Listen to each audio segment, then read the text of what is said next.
Welcome to this week's episode of Two Angry Men, where Mark and Harvey talk about the Epstein files and Trump's response. Mark, I'm told that a lawyer went into a civil courtroom and got a judge to remove the name of a man who allegedly went to Epstein's island, jet skied, and had sex with a 15-year-old girl. Welcome to the Two Angry Men podcast. Mark, the Epstein case. I am now ready to say something that I've been working on all week. But I think what people are looking for is not in the Justice Department files, and it is not in the grand jury transcripts.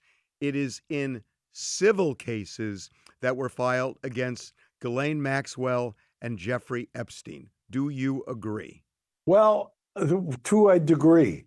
I think that if you're going to find stuff, and it's interesting this week because Maureen Comey, who was the prosecutor of Maxwell and also of Diddy, was fired on Wednesday. Right. If you look at Radar Online, you know what Radar Online is? They're the Yep. faux TMZ competitor. I know you don't consider them a real competitor. I get it. Okay, just make your point. I will go there. They sued on what's called a Freedom of Information Act in the Southern District. Last year, June of 2024, there is an opinion written by a Southern District judge. There was a lot of litigation involved before that opinion was written, restricting what would be released about Epstein. And Harvey, you should link to that order because it's very interesting. I've looked at this. Okay, but what is the DOJ's involvement here? Guess what it is?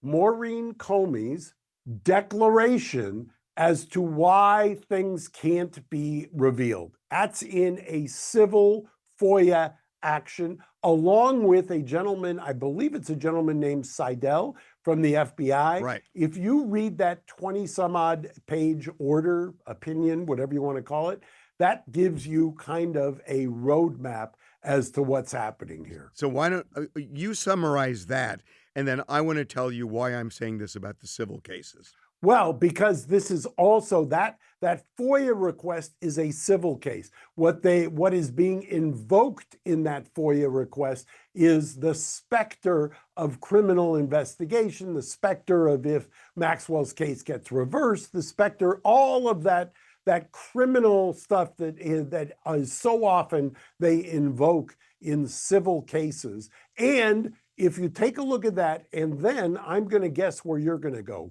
You do your talking about your civil matters. Well, let me just say that, we talked about this last week. I have two sources for sure, and possibly three, and I don't want to get into that, but definitely two, that have seen parts or all of the Justice Department file. There is no list of people that Jeffrey Epstein made. There is a file, and there are lots and lots and lots of names in it. And one of the names is Donald Trump. And Donald Trump is mentioned more than a few times, I am told. But I am told there's nothing untoward regarding Trump in that file. And as a matter of fact, that file, there is a lot less there. The way it was put to me, that it was, somebody said to me who has seen it, that if the whole thing gets released, it's going to be like Geraldo Rivera opening up Al Capone's vault. That's the way. For those who don't remember, you want to recount what that was. No, there was nothing inside. So that's what this person said. And, as for the grand jury testimony, it's very limited, and the lane is very narrow because it's about specific people and specific crimes. So it's very lasered in scope, and furthermore, the judge has redacted so much, or will redact so much, that it's not going to be particularly helpful. On the other hand, in discovery, in cases both involving Ghislaine Maxwell and Jeffrey Epstein, in the civil cases, there was information. I am told that there, and I don't know who this person is. The way it was put to me, and this is kind of harsh. It was a nobody, just meaning not a celebrity, and that's the. I just want to be accurate the way they're describing it to me, and somebody who went to Jeffrey Epstein's island, somebody who did some really bad things, and the lawyer for this person went into the civil courtroom and convinced the judge that it shouldn't be released because it would be exposing the alleged victim. And the judge bought that and sealed it, and nobody has seen that since, except for somebody involved in the case. And um, and I'm told there are two judges in particular that who have sealed some information in civil cases, which would, as it was put to me, be highly relevant to the public. So it seems to me there is something there, but I think it will be found not in the Justice Department file particularly, not in the grand jury transcript, but in the civil cases. So this is what I think that there's truth in both of these, because if you take a look at, and the reason I come back to the FOIA request, clearly the DOJ, and back then it was Maureen Comey, the erstwhile prosecutor, is filing a declaration. She's asserting all kinds of privileges and privacy rights, but also that if Maxwell's case is reversed, that they doesn't want to prejudice a jury going forward. Which, by the way, is I think the way to solve this is give Maxwell immunity immediately and let her testify. Well, but by the way, I'm happened. sorry for interrupting, but isn't it interesting that Ghislaine Maxwell is supposedly transporting people, which means there are presumably other perpetrators, but nobody's been prosecuted by her. Well, you have to wonder if, she was acquitted, I believe, on a couple of the counts, or the judge threw out a couple of the counts. She's got a couple remaining. If this is, if it is a hoax, if it is ginned up, and by the way, for whatever you want to say, 2024, when all of this was done, Donald Trump was not the president. So you could make that, I can see how he makes that argument that it wasn't on his watch. But if that's the case, the easiest way to solve this, number one, is go back on that FOIA request and free up all the stuff on the FOIA request. If you say, and you have this justification, and I sent you, Harvey, the footnote of the opinion, Right, because I really thought it was a stretch to say, oh, we're worried about the fair trial if her case gets reversed. She's done a substantial amount of time, not an insignificant amount of time. If it's in the public interest, then why not commute her sentence and let her speak freely, or bring her in front of Congress and the Oversight Committee, let her speak freely. I think the reason why is, and by the way, if you're... Oh, no, finish Trump, the reason why. Finish your sentence. Okay, if you believe that there's nothing there and it's a hoax, and it may be the case because that's always been what Maxwell says, then let her testify. Give her immunity, or one of the fashions, or queen for a day, whatever you want to do, the various iterations, and let her tell her story and cross-examine her, and then let her waive the right to a supposed fair trial if she gets her case reversed, which is at this point like hitting a bank shot. That to me will speak volumes. Then you've got, as you said, the other civil cases where it's just worried about people's money. Now, there's always been the invocation of who is a victim. You don't want to expose a victim. The problem is, as I understand it, you tell me if this is what you've heard, that anybody can assert I'm a victim, and that means they get redacted. There is no gatekeeper for that. I can give you an example. I mentioned the two civil cases where they did discovery, and a judge went in and got the judge to basically 86 his client's name. Be careful, because 8647 is why that's Maureen true. Comey's dad got That's in true. trouble. So, right. Well, I can tell you more specifically what was alleged here. That this guy went to Jeffrey Epstein's island with one of the girls. They were jet skiing, had sex. Again, this is a guy nobody's heard of. The judge redacted his name. His lawyer went to the judge, had a hearing, and the lawyer persuaded the judge the woman who was accusing him was should be protected, and this was I believe a 15-year-old girl. But the judge decided to redact this person's name because of the age of the alleged victim in this case. So what all roads are leading back to are judges' decisions, Mark, that they are judges' decisions. So, everybody's saying, and I understand it, everybody's saying, well, release the Justice Department file. And now Trump is saying to Pam Bondi, release relevant parts, whatever that means, of the grand jury transcripts. And I don't think that's ever going to come out, or if it does, satisfy anybody, because then Pam Bondi has to decide what's relevant. And I don't think people trust her objectivity. So when you. But, part of the problem is, so but people I'm just saying, understand. it goes Yeah. back to these civil cases, and apparently there is smoke and even fire in some of the discovery that the judges put the kibosh on. So there's a lot to unpack there. Number one, grand jury testimony is covered by Rule 6, the federal rules. The problem, and you hinted at this, maybe you actually said more than hinting at, grand jury testimony is not going to give you a whole lot. Usually in a Right, grand jury, right. usually it's going to be some agent. He's going to talk in broad terms about, I talked to this person, I talked to that person. He's not going to give the kinds of details, the prurient details that people are asking for. So grand jury testimony is going to be a giant disappointment no matter what. Number two, the reason I come back to this opinion from about a year ago is because there is a very detailed declaration, both from Maureen and from the FBI.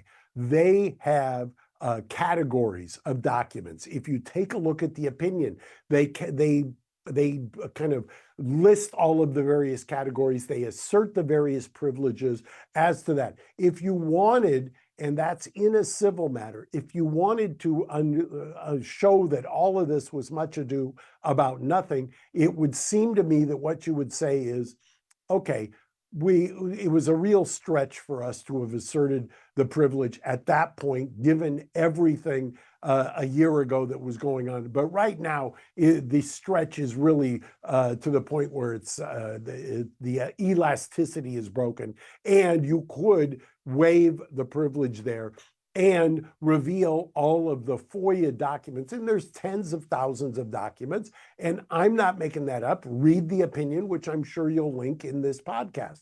If that's the case, that would quell most of this. It would either be something there or there wouldn't be something there. And it's not going to quell what I'm talking about with the civil cases. It's not going to quell that at all. I think that there is a symbiotic relationship. You saw it with, by the way, with Diddy. You saw that the civil case was driving the criminal case, same prosecutor. So why wouldn't it have been the same thing with Maxwell?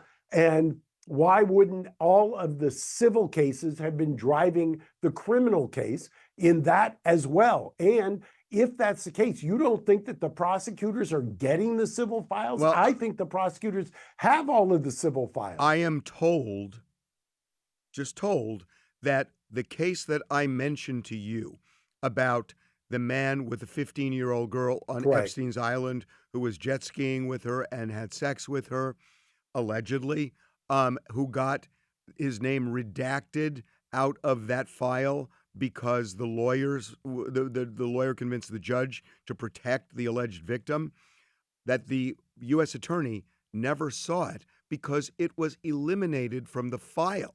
This lawyer, what I'm told, went into court and made an argument, and the judge accepted it and redacted it already from the file.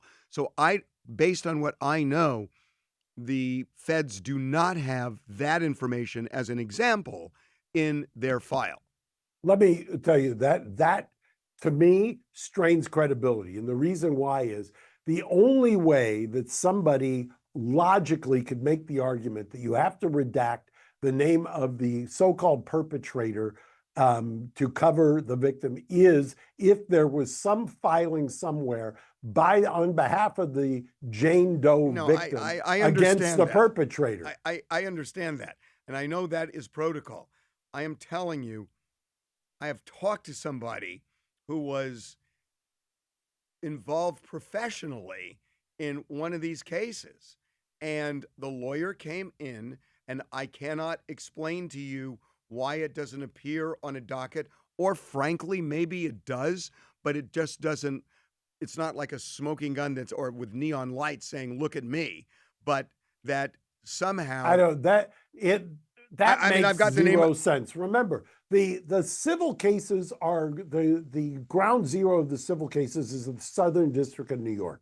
That's where all of these cases are, and it's basically just a handful of judges. You've also got the prosecutor. That's right. Right? Yeah. And you've got the prosecutor right there, same courthouse, in front of the same judges. But they're doing notice of related cases, meaning they're saying, hey, judge, we've got this action, it relates to this, and they're doing the low number and everything else. How in the world would all of this activity be happening and they're not going to know, the U.S. attorney is not going to know what's going on down the hall in the courthouse in the civil cases? They're monitoring all of that stuff. They may be monitoring it, but look, Mark, I have not seen the Justice Department file. I'm just telling you what I've been told. And what I'm told is, at least as it relates to famous people, and I have heard nothing from either person that there's anything about these private people in there. There may be, I don't know. But as to the famous people, what's out is already out, and you're not going to see much more from that file. That's simply what I'm being told. The only they keep coming back to these civil cases and saying that what was redacted is what people really want to see. And I don't know that there are any famous people that have been redacted, but I'm told there are at least one person not famous who went to that island and did bad things. So the only way that any of this makes sense is a very elaborate conspiracy theory, because you would have to believe a variety of scenarios. You would have to believe that somebody like Dan Bongino, Kash Patel, and Pam Bondi have seen these files, that there are smoking guns in there, and they've somehow have decided, no, we can't. And the smoking gun, God only knows what the smoking gun could be, but there is no way that we can let this out because it's such an explosive character. Okay, stop for a second. This is what I absolutely do not understand. Dan Bongino and Kash Patel have said over a period of years that they believed that there was a lot here that was being hidden. And how could they just flip 180 like this? I know they're working for Trump and all, but Dan Bongino almost quit over the lack of transparency. Is that true? Because there was the whole rumor was blah, they got blah, in blah. a huge. They got in. That's what everybody says. Well, they did. They got in confirmation? Yes, they got in a big fight in the Oval Office. The nature of it is what's confusing me, because I don't think it's about Dan Bongino and Kash Patel and Pam Bondi all being on the same page when it comes to what's being released. What I was told was, at least as to Bongino, he didn't feel that enough was being released. So I don't think he's saying, oh, I've looked at it and I'm totally satisfied. No. Well, look, you've heard the conspiracy theories. I've heard the conspiracy theories. You debunked one of them. Conspiracy theory, by the way, makes it sound like it's flaky. I don't know this is flaky. Well, no, you're the one who said. I don't think this is flaky. You have debunked the idea, at least from your sources, from somebody who's seen the file, that there's some smoking gun about Donald Trump, correct? By two sources. Right. Yeah. So you're comfortable saying that's not what this is about. I'm saying I've talked to two credible people who say that it's not about anything Trump did. But I do think, and this is just pure speculation. I can't. I'm just thinking, why is Donald Trump acting this way? Why is he just, it's almost embarrassing to say, oh, the Epstein file is boring. Why are we still talking about Epstein? He's still talking about the 2020 election. So what do you mean? Why are we still talking about Epstein? It just doesn't make any sense. Why is he so determined not to let this out? Because remember, he didn't tell Pam Bondi, release the Justice Department file. He said, go to the grand jury transcript. So for some reason, he does not want this. The only thing I can think of is optics, that his name is in it a bunch, and just the name itself is going to create optical problems for him. And that's the only thing I can think of, and again, I trust the fact that I've cross-checked with two people that there's just nothing, there's no smoking gun in there with Trump. His name is there, but a lot of names are there. We mentioned last week, Fidel Castro's name is in there, I'm told. So it's not, he's among lots of company, but the only thing I can think of is he just hates the optics of this. And do you have any other theory? Well, there are other theories. Number one, in support of him is that it was apparently in real time a known fact that there was a falling out between the two of them over a real estate deal. Right. Wasn't over, so you can say whatever, but that was actually something that I think is supportive of him. However, you know what's going to happen. You've got the circumstances of Epstein's death. You've got the fact that Bill Barr was AG at the time, and Bill Barr's dad was the one who hired him at a for prep school in New York. Exactly. You also have the fact that people, whether you like it or not, because there is the suspicious death, because there was a lot of to-do, and now it's a hoax. There's everybody who believes that he was a asset for foreign intelligence. I mean, that is a very, very prevalent theory, even among people who aren't wearing tinfoil hats. I've heard it. And, the other thing that I want to tell you what I've been doing today, because I've been spending a lot of time on this. So, I talked to somebody who interacted with Epstein. And this was more toward the 2005 period. And what they were saying was that, he was a weird guy. They always thought he was a weird guy, but apparently they thought he was brilliant when it came to money. And there were billionaires who were giving him power of attorney because they trusted him so much with their money. And so he did have that kind of pull over people. And and he was kind of a Svengali-like figure in that sense. And he also liked to hold things over people's head and brag about them and do all of those things. So Donald, but what did he like to hold over people's head? I've not been able. Two people said to me that it was almost like he would blackmail them, and I don't know what that even means. That maybe they were exposed to things he did, and that was enough. I don't know. But the word was used more than once. And then they said, not really blackmail, but just holding over their head. So that's kind of the way it was put to me. So I don't know what people knew. They may not have participated, but I'm wondering what they knew, because I'm told by one person in particular today that this person said he was a weird guy. And that's all they would say. I'd like to get into this letter that Donald Trump allegedly wrote. Right. And so can you give the background? Yeah, and then I want to tell you what I did with this today. So Donald Trump, Jeffrey Epstein had a 50th birthday party in 2003. And apparently, as part of the birthday celebration, his friends would write letters or do something that they could put in a book.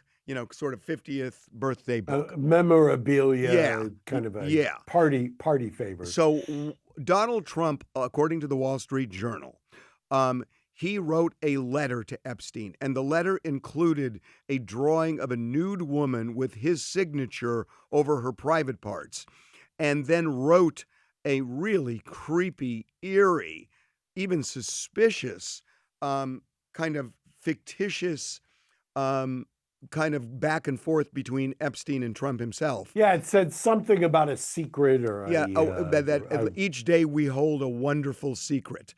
So right. what is this secret? And when you read the whole thing, But wait, he has vehemently denied this. he says that he it's never. his. He says he never wrote it. He also says he never drew anything, which is not true, by the way. We found 9 drawings of Donald Trump.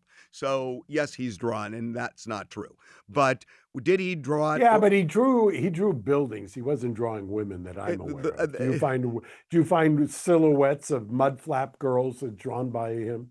Mark, he didn't draw the Mona Lisa. You don't have to draw. You don't have to be that sophisticated. I'm asking you. You do not have to be that. I didn't see what he drew, girls? so I don't know. Okay. But here's the thing. I'm just going to tell you what I did today. So I was thinking that if he had all his. By the way, did you ever think you were going to spend your day trying to find out the doodles of Donald Trump? I even looked at the courtroom sketches in the E. Jean Carroll case to see if there were any pictures of him doodling, and I couldn't find it. But I do think he doodled during her testimony. So, he was doodling opposing counsel who was not his type, famously. Very good. Okay, so here's what I did today. I thought, if there is a book like that, and say there are, I don't know, 50 people who put a letter in or put some memorabilia in, right?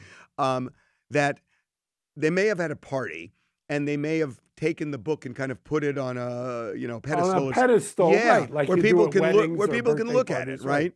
So then I thought maybe somebody who went to his birthday party saw this picture, which is a way of kind of validating this. And so, yeah, but who are you going to get to admit at this point? I'll tell you what I did. Given the radioactivity I know, of this. I know. Well, I actually got a couple of people on the phone. I got nobody who went to the birthday party, but it was not for lack of trying. Nobody who would admit going to the birthday party. But it was not for lack of trying. And I thought maybe, and I still think, and maybe I'm stupid to talk about this right now, but that was kind of what I was thinking, is that if you make a book like that, and he loves being around celebrities so much, he probably had a 50th birthday. And if everybody did that, they would probably bring that book to the party. And so somebody has seen that book. And if that letter is in there, it would have been obvious enough and would have stood out enough that somebody might have remembered it. I have not been able to find that yet. And did you talk to he would not reveal, or you wouldn't reveal your source, but my question is where is this supposed letter? And I what's don't the know. provenance of it? Well, and when if you you've read, got somebody denying it in this AI generated milieu that we live in, well, how do you verify? Oh, we got one like today. We got one over TMZ. Somebody sent us it's bogus, and we were able to figure out it was bogus based on the Wall Street Journal description, but people are already doing that. So when you read the Wall Street Journal story, it's really interesting because they quote Justice Department sources. So you think that was in the file. So look, I'm not saying everything I have here is ironclad, but I'm told it's not in the file. And so, not to defend him, but Justice Department sources could be a disgruntled Department of Justice lawyer who got fired. So, well, but how would or quit? Right, but how would that person, present or past, know about this if it were not in the file? This is what I don't understand. I have defended enough federal criminal cases to know when they do a search warrant or they do an arrest, and they did a very public arrest of Jeffrey Epstein. They knew he was flying from France. They met him on the tarmac, if memory serves, at Teterboro. They arrested him. If you don't think they had already executed search warrants everywhere and had documents and books and notes, then why wouldn't this be in the file? Then why wouldn't this be in the file? Well, that's what I'm saying. If they're suggesting it's Department of Justice They said employees, sources. They said sources. They didn't say, sources. yeah, they didn't say it's in the file. I mean, I'm dying to know this, and I'm just telling you what I've been told, and I haven't seen it for myself. We're just doing reporting, and so this is as Okay, far as so I can go. if you have to rank your conspiracy theories, okay? Let's rank the conspiracy theories. Foreign intelligence agent, Donald Trump incrimination, um, phony, democratically generated, phony hoax. Where do you rank these in terms of rank speculation? Speculation. Oh, well, Speculation. I would put. Informed. Do you look? You have a sixth sense. I'm going to give you a little credit here. You have a sixth sense over the years that's been developed as to what it really is accurate and what isn't. I mean, you have some sometimes where you kind of walk off the line, but for the most part, you have a pretty good sense of what's true and what's a little wild and out there because you Look, have to, right? okay. Well, my here's my compass here. Okay. To me, Harvey is North Star. well, no. Here's what I'm thinking. That when Donald Trump was asked before he took office this time, when he was asked about the Epstein file, he was asked two questions before. Will you release the UFO, the government's UFO files? Answer: yes. Will you release the files on the Kennedy assassination? Answer: yes. Will you release the Epstein files? Pause. Well, yes. You got to look at it to see that and then he gives this kind of qualified answer.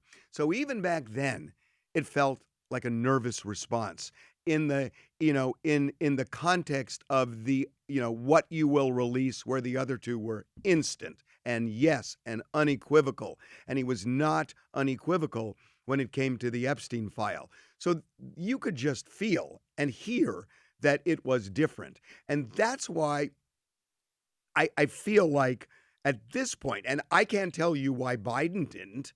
I mean, that may be a whole other By issue. the way, there may be a whole other set of issues with Biden.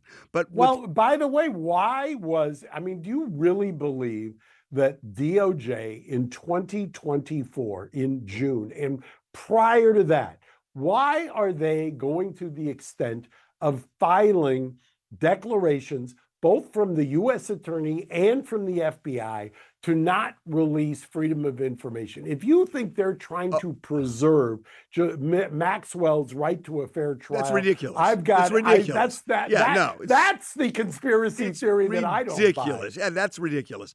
Look, there could be lots of people from different camps who don't want this release for all sorts of reasons that vary. And it could be Democrats on one side, Republicans on another, Biden on one side, Trump on another. But for whatever reason, there has been no transparency in this case. And it feels like there's some reason the Biden administration didn't do it, and there's some reason the Trump administration isn't doing it. And the two are not aligned. So Jeffrey Epstein's net was wide enough that it seemed to cover both administrations. And there may be vastly different reasons why each of them wanted to keep this secret. But I think there's not much of a question at this point that Donald Trump doesn't want this out. And I think Donald Trump does not care about the people around him as much as he cares about himself. And I think that it may just be optics, and that may be enough. And I think that's why this letter has just made him spin out of control, that, is threatening to sue Rupert Murdoch and Fox News and all of that. Yeah, but can you imagine Wall Street Journal. Can you imagine if the letter is phony, how pissed you'd be Of course. him? I mean, you'd be out of your head. You want to give a if you were at a racetrack, or if you're in Vegas and you had to bet on it, and somebody said, you've got to bet, Mark, you betting real or phony? Phony. Really? Yeah. There's something about it just doesn't resonate with me. I just the way it was reported, And the way the kind of the whole thing does not ring of something that comes out of Donald Trump's creative stance. I mean, if you've read enough of his tweets, and which I have over the last 10 years, if you've seen enough of his interviews, if you've read the art of the deal and things like that, nothing about that letter says, oh, there you go, that's a tell. You just said that just doesn't. You inadvertently just said something that I think is really important. If you look at what he's done over the last 10 years, I would agree with you. But this is not over the last 10 years. Look at Donald Trump in the early 2000s when he was, married or single, kind of a playboy, and hanging with Epstein and kind of cavorting around. So, yes, I agree with you in the last 10 years, but we're not talking 10 years ago. And you know what a difference 10 years can make if you go back another 10. But remember, there could be other motivations here. I mean, I hate to get into rank speculation, but I will rankly speculate. There are those who say Epstein had a prominent role in fixing him up with Melania. And that would have been what year? Oh, gosh. I mean, I want to say like 2005, 6, something like that. I think it was earlier. Maybe it was. That. What? It was earlier than that. It was. I think it was earlier than that. Yeah. For all you know, there is something embarrassing at the inception of the fix-up that has nothing to do with the Epstein Island underage or wild secrets or this or that. Nobody's saying Epstein Island underage in this case. Right. Well, everybody's saying that and saying that it's a blackmail operation and that's how. No, I know, but we don't know if he did indeed write that. It doesn't necessarily mean Epstein's Island. Well, look, everybody, the natural leap everybody is making when I say natural is what's the exact term? Because I want in this letter, whether it's phony or not, there is a reference to, what do they call it? Wonderful secret or something like that? Wonderful secret. Yeah. So, I mean, isn't that just a little contrived? I mean, doesn't that just not pass the kind of smell test, if you will? The way Donald Trump speaks, that rings kind of true. I'm not saying wonderful. It's a secret. Wonderful If secret. he had said it's a beautiful secret, I might be. No. You see, you're looking at the big, beautiful bill, dude. I mean, I could hear Donald Trump saying something like that or writing something. Our wonderful secret. I know. Okay. Okay. So anyway, that's what I've been doing today. I've been on the hunt. I haven't come up.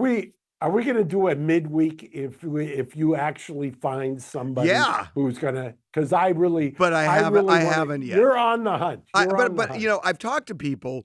You're right. Nobody has said, "Oh, I didn't go to any party." Exactly. At this point, who's gonna raise their hand and say, "Yeah, I was there. It was great." But I'll tell you, it reminds me. The people who are gonna say that are like people who are gonna say, "I was at a Diddy party." I was just gonna say that. I was just gonna say that. Okay. The way to solve this problem is commute Maxwell's sentence and let her talk. She is the one. She is the one. And by the way, if I'm Donald Trump, I would do that. You know why? Because she's maintained all along that this is all much ado about nothing and that there's nothing there. So what are you afraid of? If commuter sentence, let her do it. Let her talk. That would be, at first I thought he could never dare do that. But if he said, look, in the interest of justice, I'm going to commute the sentence of the person who knows everything, and he does that, it would be interesting because the public, even though they may not want her to get out, they would want her to get out for that purpose. Oh, that's really interesting. Her talking overrides all retribution, in my humble opinion. Okay, well, I think you figured it out. We'll see you around. Okay. Bye. Thanks, Harvey.